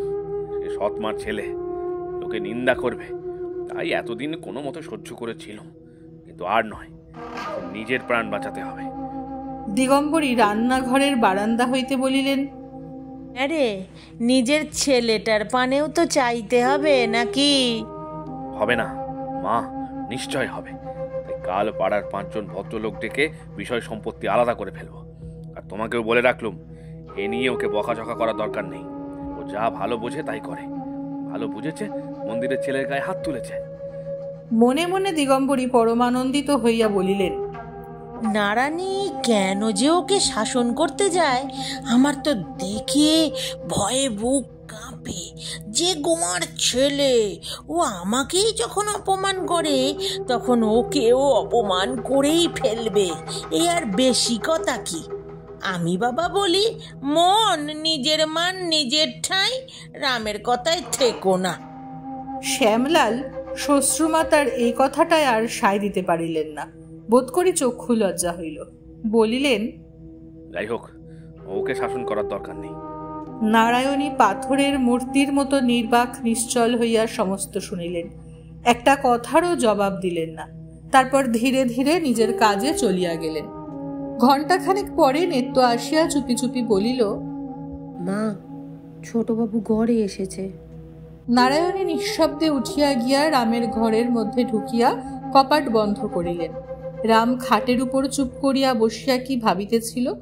দরজা বন্ধ করার শব্দে চমকিয়া মুখ তুলিয়া দেখিল বৌদিদি দ্বার রুদ্ধ করিয়া দিয়াছেন এবং ঘরের কোণে তাহারই একগাছা পাতলা বেতের ছড়ি ছিল, তাহাই তুলিয়া লইতেছেন। সে তৎক্ষণাৎ লাফাইয়া খাটের ওধারে গিয়া দাঁড়াইল। নারায়ণী ডাকিলেন, এদিকে আয়। আর করব না বৌদি, এইবারটি ছেড়ে দাও। এলে কম মারবো, কিন্তু না এলে এই বেত তোমার পিঠে ভাঙবো। রাম তথাপি নড়িল না, সেইখানে দাঁড়াইয়া মিনতি করিতে লাগিল। দিন সত্যি করছি বৌদি, আর কোনো দিন করব না, কান মলছি বৌদি। নারায়ণী খাটের উপর ঝুঁকিয়া পড়িয়া সপাত করিয়া এক ঘা বেত তাহার ঘাড়ের উপর বসাইয়া দিলেন। তাহার পর বেতের উপর বেত পড়িতে লাগিল। প্রথমটা সে ওদিকের দোর খুলিয়া পলাইবার চেষ্টা করিল, তারপর ঘরময় ছুটাছুটি করিয়া আত্মরক্ষার চেষ্টা করিল। শেষে পায়ের তলায় পড়িয়া চেঁচাইতে লাগিল।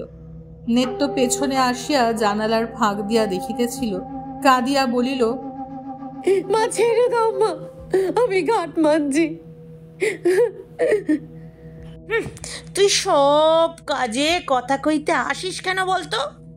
শ্যামলাল ঘরের ভিতর হইতে ডাকিয়া বলিলেন, কি হচ্ছে? ও সারা রাত ঠ্যাঙাবে নাকি? নারায়ণী বেত ফেলিয়া বলিলেন, মনে থাকে যেন। রাম ভাত খাইতে বসিয়াছিল।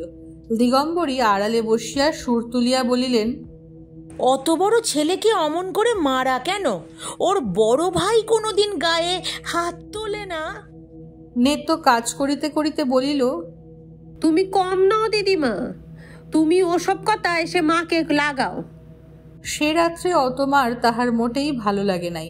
শুনিয়া রাম চোখ পাকাইয়া বলিল, ডাইনি বুড়ি আমাদের সব খেতে এসেছে। ওরে নারানী, আয় শুনে যা তোর দেওরের কথা। নারায়ণী স্নান করিতে যাইতেছিলেন।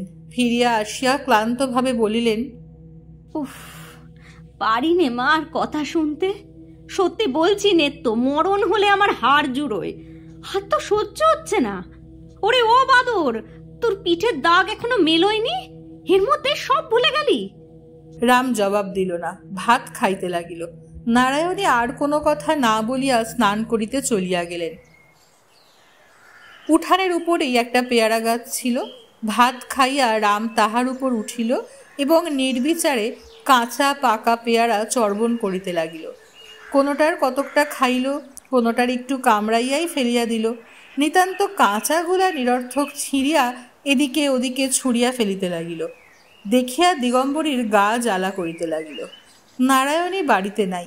তিনি আর সহ্য করিতে না পারিয়া বলিলেন, তোমার জন্য তো বাছা পাকা পিয়ারা দাঁতে কাটবার জো নেই, কাঁচাগুলো নষ্ট করে কি হচ্ছে?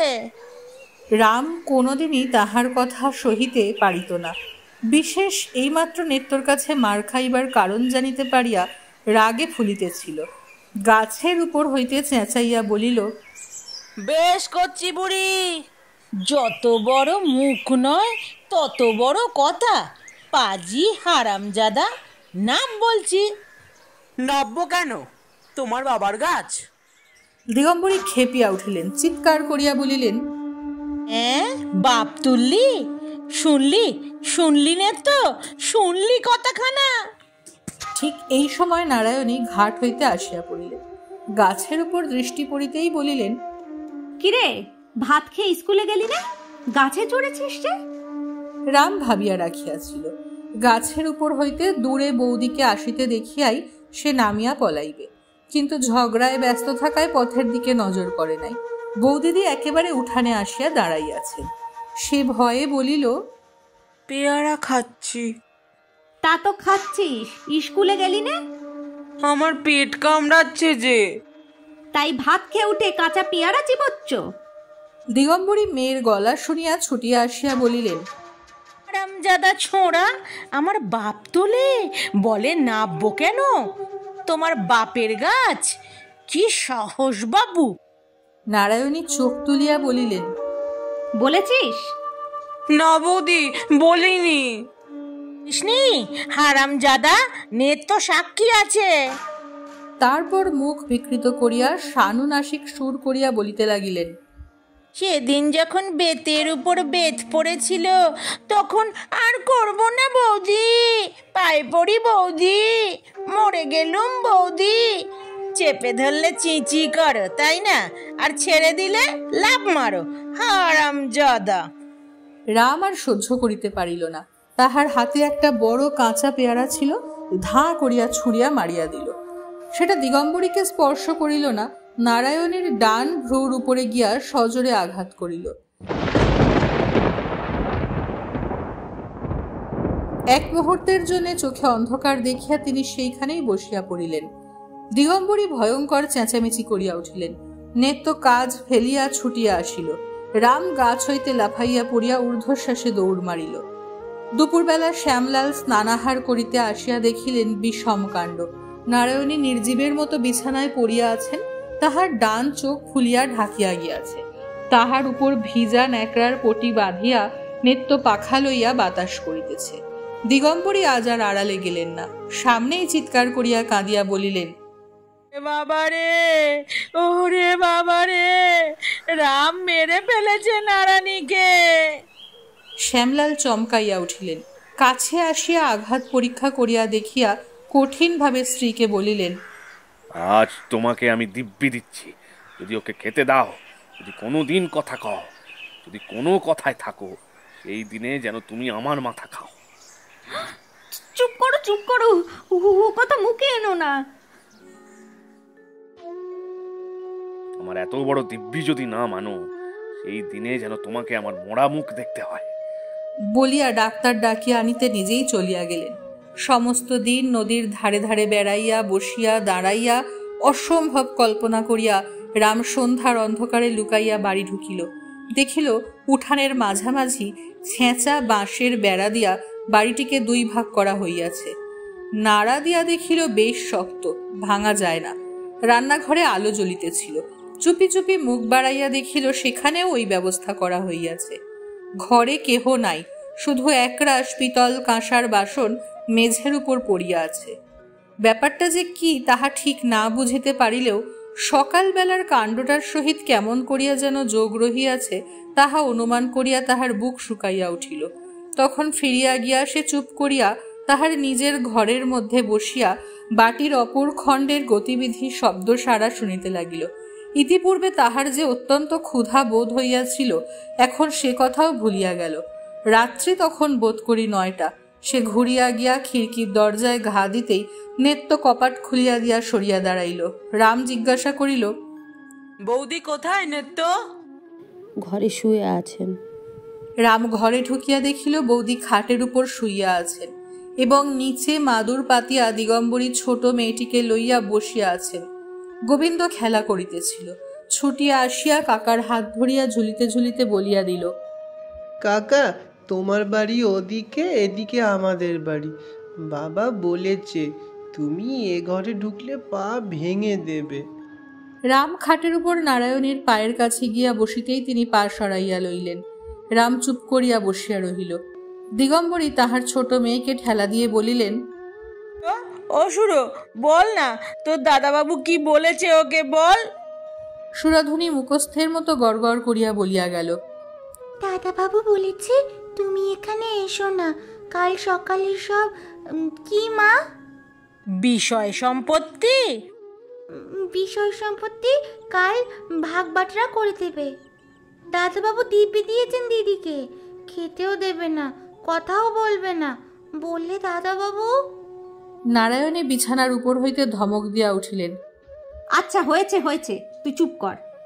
তা সত্যি বাছা, তুমি মানুষজনকে আধখুন করে ফেলবে, সে দিব্যি না দিয়ে আর করে কি বলো? আমি তো বাপু কিচ্ছুতে তার দোষ দিতে পারবো না, তা যে যাই বলুক। এ বাড়িতে তোমার আসা যাওয়া খাওয়া দাওয়া আর চলবে না। ওকে স্বামীর মাথার দিব্যিটা তো মানতে হবে। মা, ভাত দেবে, চলো না। রাম তখনও বসিয়া আছে। এমন অবস্থায় ঘরে ধরে আগুন ধরিয়া গেলেও তো তিনি উঠিতে পারেন না। রামের বুকের ভিতর চাপা কান্না মাথা খুঁড়িতে লাগিল। কিন্তু দিগম্বরীর সেই সকালবেলার খোনা কথার ভ্যাংচানি তাহার বুকের উপর পাথর চাপাইয়া পথ আটকাইয়া রাখিল। একবার সে কাঁদিতে পারিল না, একবার বলিতে পারিল না, আর করব না বৌদি। এই একটা কথা অনেক আপদে বিপদেই তাহাকে রক্ষা করিয়াছে। আজ তাহাকে বলিতে না পাইয়া তাহার দম আটকাইয়া আসিতে লাগিল। এমন সময় নারায়ণী ক্লান্তভাবে বলিলেন, সুরো, যেতে বল ওকে। এবার সে কান্না চাপিয়া বলিয়া উঠিল, যেতে বল ওকে, আমার খিদে পায় না বুঝি?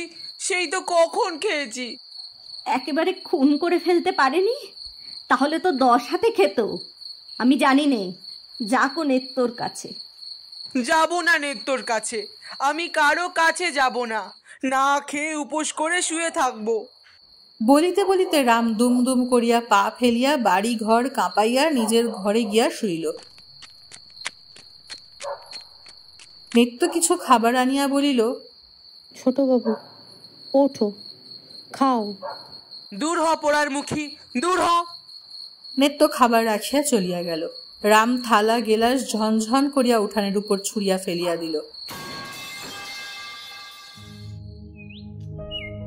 সকালবেলা শ্যামলাল কাজে চলিয়া যাইবার পর রাম নিজের উঠানে পায়চারি করিতে করিতে গরজাইতে লাগিল, আমি দিব্যি মানি নে। ও ভারী দিব্যি। ও কে যে দিব্যি দেয়? ও কি আমার আপনার দাদা? ও কেউ নয়, ওর কথা আমি মানি নে। আমি কি ওকে মেরেছি? বুড়ি ডাইনিকে মেরেছি। ও তো শুধু বৌদিকে লেগেছে।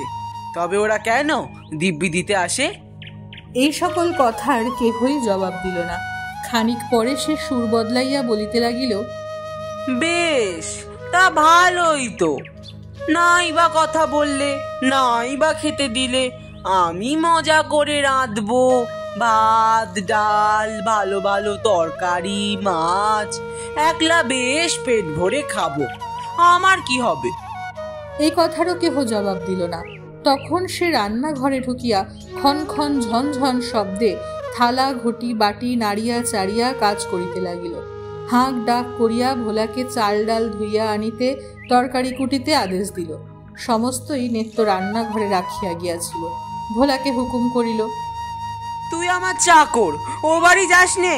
ও বাড়ির কেউ যদি এদিকে আসে তার পা ভেঙে দিবি, বুঝলি ভোলা? নেত্য আসুক একবার এদিকে।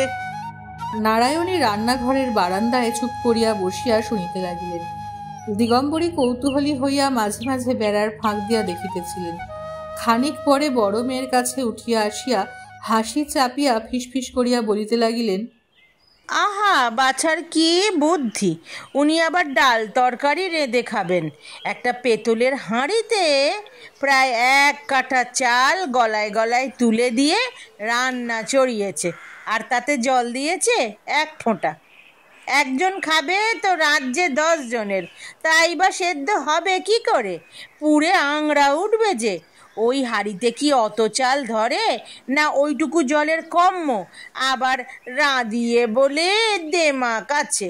রাঁধি বটে আমরা, কিন্তু দেমাক করতে জানি নে বাবু। ভাত রাঁধবো তা এমন জল দেব আর দেখতে হবে না, চোখ বুজে চাল সেদ্ধ হয়ে যাবে। কই রাঁধুক দেখি আমার সঙ্গে, লোকে খেয়ে কারটা ভালো বলে দেখি একবার। নারায়ণী মুখ ফিরাইয়া রহিলেন। নিত্য কাছে ছিল। সে বলিল, দিদিমার এক কথা, ও কি কোনোদিন 1 ঘটি জল গড়িয়ে খেয়েছে যে আজ রেঁধে খাবে? সে অনেক দিনের দাসী, এসব ব্যাপার তাহার ভালো লাগিতেছিল না। মায়ের দেখা দেখি সুরধুনিও মাঝে মাঝে গিয়া বেড়ার ফাঁক দিয়া দেখিতেছিল। ঘণ্টা খানেক পরেই ছুটিয়া আসিয়া দিদির হাত ধরিয়া টানাটানি করিতে লাগিল। ও দিদি, দেখবে এসো, রামদাদা। মা গো, একেবারে কাঁচা ভাতগুলো শুধু খাচ্ছে, কিচ্ছু নেই দিদি, একেবারে শুধু ভাত। আচ্ছা দিদি, কাঁচা ভাতে পেট কামড়াবে না? নারায়ণী তাহার হাত ছুঁড়িয়া ফেলিয়া দিয়া উঠিয়া গিয়া বিছানার উপর শুইয়া পড়িলেন। সে যে কত দুঃখে, কত বড় ক্ষুধার তাড়না এইগুলি খাইতে বসিয়াছে, সে কথা তাহার অগোচর রহিল না। দুপুরবেলা শ্যামলালের খাওয়া হইয়া গেলে দিগম্বরী ডাকাডাকি করিতে লাগিলেন, শোন, যা পারিস 2টি খেয়ে নে রে নারানি। ওর তারও সেই জ্বরের মতো হয়েছে, ওতে খাওয়া চলে। আমি বলছি কোনো ক্ষতি হবে না। নারায়ণী মোটা চাদরটা আগাগোড়া মুড়ি দিয়া ভালো করিয়া শুইয়া বলিলেন, আমাকে বিরক্ত করো না মা, তোমরা খাও গে। আচ্ছা, ভাত না খাস, 2খানা রুটি করে দি না হয়। না, কিচ্ছু না। সে কি?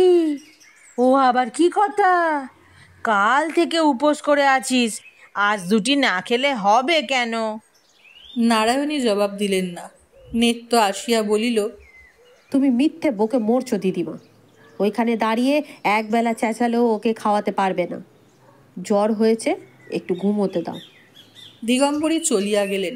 বলিতে বলিতে গেলেন, জানি নে বাবু, নাগলে টাগলে একটু জ্বর ভাব হয়, তাই বলে কি মানুষ উপোস করে পড়ে থাকে? আমরা তো পারি নে বাবু। বৈকালে নারায়ণী আবার রান্নাঘরের বারান্দায় আসিয়া বসিলেন এবং যতবার নেত্তর চোখে চোখে হইল ততবারই কি কথা বলিতে গিয়া যেন চাপিয়া গেলেন। রাম স্কুল হইতে ফিরিয়া আসিয়া হাত মুখ ধুইয়া দোকান হইতে মুড়ি মুড়কি কিনিয়া আনিল। খাইতে খাইতে গলা বড় করিয়া বলিল, কি আর খেতি হলো আমার? ভাত খেয়ে স্কুলে গেলুম, আবার ফিরে এসে কেমন খাচ্ছি।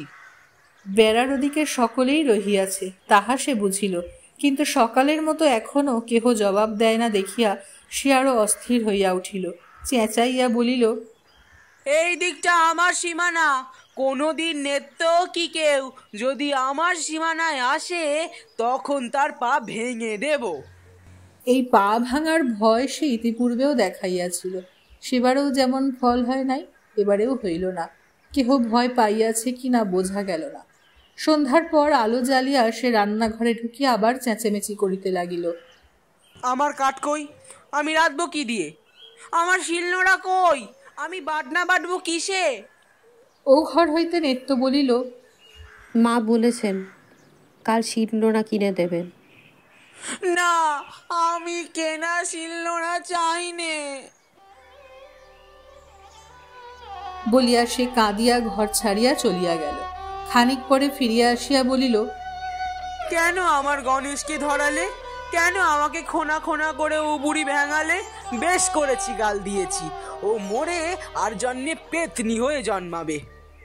শুনলি শুনলি নারানি, শুনলি? এই সমস্ত পায়ে পা তুলে দিয়ে ঝগড়া করা নয়। নারায়ণী চুপ করিয়া অন্যদিকে চাহিয়াছিলেন, সেদিকেই চাহিয়া রহিলেন। পরদিন সকাল হইতে রামের কথাবার্তা বদলাইয়া গেল। সম্পূর্ণ 2টা দিন কাটিয়া গিয়াছে। বৌদিদি ডাকে নাই, বকে নাই, খাইতে দেয় নাই, এরকম সে তাহার জ্ঞানে দেখে নাই। আজ সে বাস্তবিক ভয় পাইয়াছিল। প্রথমটা রান্নাঘরের দাওয়ায় বসিয়া সে নানারূপ উল্টা পাল্টা জবাবদিহি করিল। একবার বলিল বেড়াল বাড়িতে পেয়ারা ছুড়িয়াছিল, একবার বলিল হাত ফসকাইয়া পড়িয়া গিয়া বৌদির কপালে লাগিয়াছিল, একবার বলিল কাঁচা পেয়ারা ছুঁড়িয়া ফেলিয়া দিতেছিল, তারপর একবার বলিল কাহাকেও সে গাল দেয় নাই, একবার বলিল গোবিন্দকে দিয়াছিল, একবার বলিল ভোলাকে দিয়াছিল। কিন্তু কোনো কৈফিয়তেই কাজ হইল না। ওধারের কেহ জবাব দিল না, প্রতিবাদ করিল না, হ্যাঁ না একটা কথাও বলিল না। একবার বহু কষ্টে লজ্জা সংকোচ ত্যাগ করিয়া আর কোনোদিন করব না বলিয়া ফেলিয়াও যখন ফল হইল না, তখন সে চুপ করিয়া কাঁদিতে লাগিল। কি উপায়ে, কি দিয়া, কেমন করিয়া সে বৌদিকে প্রসন্ন করিবে? বৌদিরা তাহাকে আলাদা করিয়া দিয়াছে, তবে কোথায় সে খাইবে? কাহার কাছে কেমন করিয়া সে থাকিবে? কোনো দিকেই আজ সে কুল কিনারা দেখিতে পাইল না। আজ সে রাঁধিবার চেষ্টা করিল না, পড়িতে গেল না, ঘরে গিয়া শুইয়া রহিল। গোপনে কাঁদিয়া কাঁদিয়াই বোধ করি গতরাত্রে নারায়ণীর জ্বর আসিয়াছিল। দুপুরবেলা দিগম্বরী 1 বাটি দুধ আনিয়া বলিলেন, খেতেই হবে, না খেয়ে কি মরবি? নারায়ণী প্রতিবাদ না করিয়া দুধের বাটি হাতে লইয়া কতকটা খাইয়া বাটিটা নামাইয়া রাখিয়া পাশ ফিরিয়া শুইলেন। তাহার না না করিয়া কথা কাটাকাটি করিতে ঘৃণা বোধ হইল। রাত্রি যখন 9টা বাজিয়া গিয়াছে, তখন নিত্য আসিয়া চুপি চুপি বলিল, মা, ছোটবাবুর তো কোনো সাড়া শব্দ পাইনি, রাত তো ঢের হলো। নারায়ণী উদ্বেগে উঠিয়া বসিয়া কাঁদিয়া ফেলিলেন। লক্ষ্মী মা আমার, দেখে আয় সে গড়ে আছে কিনা, দেখে আয়। নিত্যর চোখ ভিজিয়া উঠিল, হাত দিয়া চোখ মুছিয়া ফেলিয়া বলিল, আমার যেতে সাহস হয় না মা। বলিয়া বাহিরে গিয়া ভোলাকে সে ডাকিয়া আনিল। ভোলা সংবাদ দিল, দা ঠাকুর ঘরে আছে, ঘুমোচ্ছে। নারায়ণী নিঃশব্দে 2 হাত জোর করিয়া কপালে ঠেকাইয়া চাদর মুড়ি দিয়া আবার শুইয়া পড়িলেন। পরদিন প্রভাত না হইতেই তিনি স্নান করিয়া আসিয়া রান্না চড়াইয়া দিলেন। রান্না যখন অর্ধেক অগ্রসর হইয়াছে, তখন দিগম্বরী গাত্রোত্থান করিয়া ব্যাপার দেখিয়া আশ্চর্য হইয়া গেলেন। কর্কশ স্বরে প্রশ্ন করিলেন, তোর না জ্বর নারানি? তুই না 3 দিন খাসনি? ভোরবেলা উঠে চান করে এসব কি হচ্ছে জিজ্ঞেস করি? রাজ্যি, দেখতেই তো পাচ্ছ।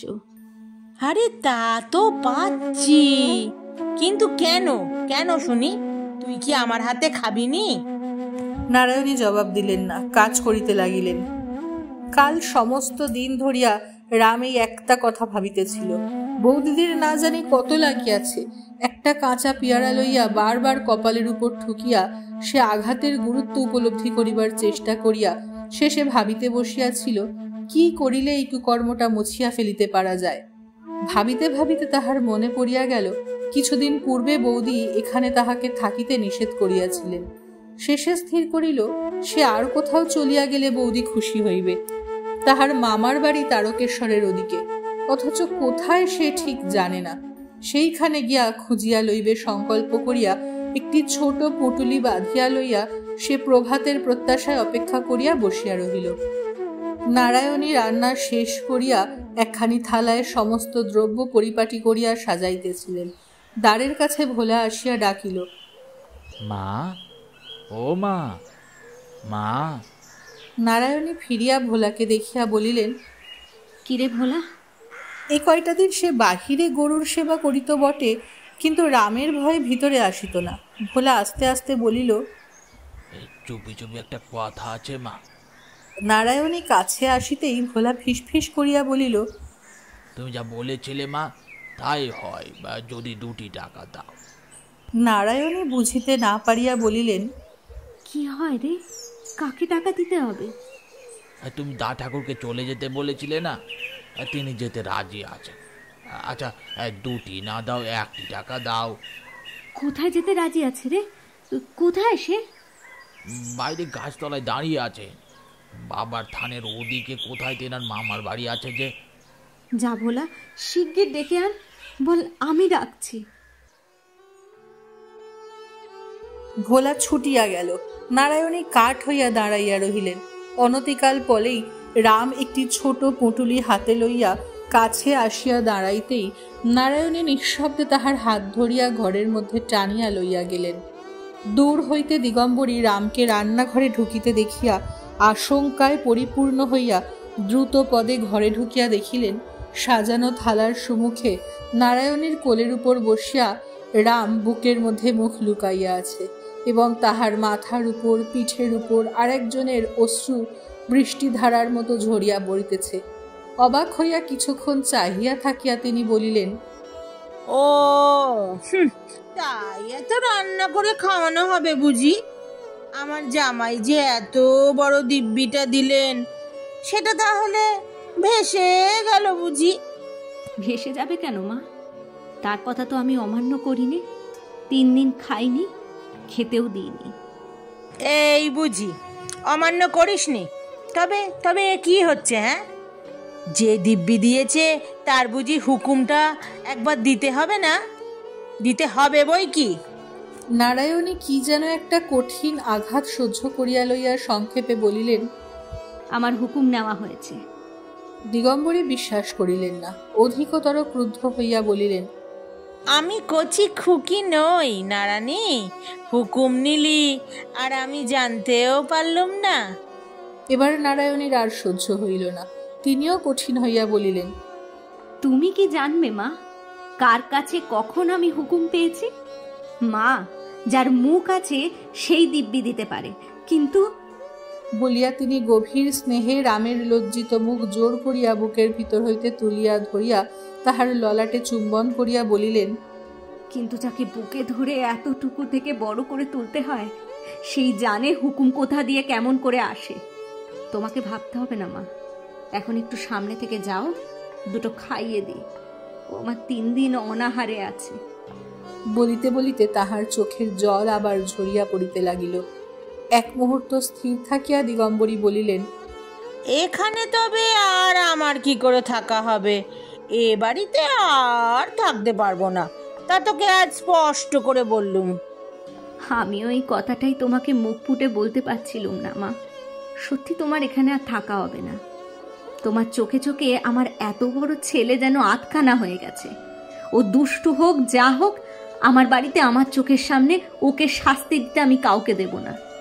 আজ তুমি থাকো, কাল কিন্তু তুমি বাড়ি যেও। তোমার খরচপত্র আমি সব পাঠিয়ে দেব, কিন্তু এখানে তোমার আর থাকা হবে না। দিগম্বরী কাঠ হইয়া গিয়া কিছুক্ষণ পরে ধীরে ধীরে বাহির হইয়া গেলেন। রাম বুকের ভিতর হইতে আস্তে আস্তে বলিল, না বৌদি, উনি থাকুন। আমি ভালো হয়েছি, আমার সুমতি হয়েছে। আর একটি বার তুমি দেখো। নারায়ণী আর একবার তাহার মুখ তুলিয়া ধরিয়া ললাটে ওষ্ঠধার স্পর্শ করিয়া চোখের জলের ভিতর দিয়া মৃদু হাসিয়া বলিলেন, তুই এখন ভাত খা।